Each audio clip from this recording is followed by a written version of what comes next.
Идната среда 14.555 деца ќе се вратат во градинките.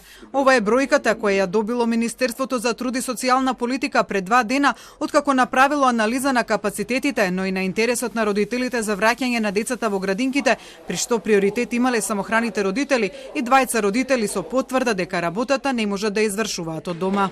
19.000 места има во градинките согласно протоколот. Интерес пројавиле 14.555 деца. Остануваат уште 4.500 слободни места. Во пополнување на бројката до 19.000 предност имаат деца кои веќе биле запишани во градинките.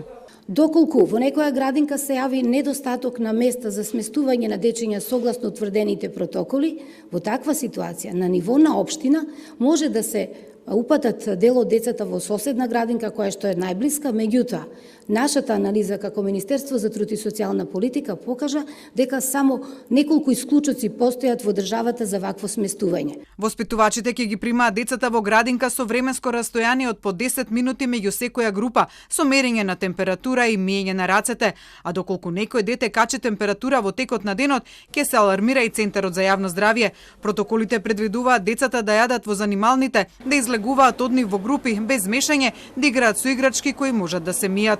Растојанието помеѓу масите за седење на децата треба да биде помеѓу 1,5 и 2 метри. Спиењето организирано така што децата треба да бидат поставени на креветите според принципот нозе-глава. Повторно растојание од 1,5 до 2 метри во единични кревети и постелнина за секое дете, соодветно обележани со името на детето. Просториите ќе треба да се дезинфицираат на секои 2 часа, а ќе мора и редовно да се проветруваат. Воспитувачите ќе мора постојано да носат маска, а забрането им е собирање и меѓусебни контакти во заедничките простории. Освен следењето на протоколите, тие ќе имаат обврски да ја следат здравствената состојба на децата, а родителите ќе мора да донесат потврда од матичниот лекар за здравствената состојба на детето.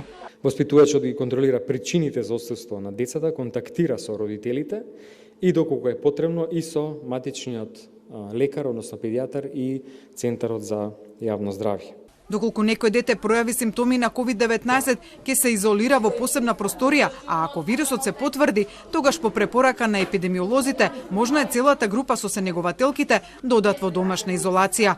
Децата сомнителни на коронавирус можат да се вратат во градинка со негативен ПСР тест.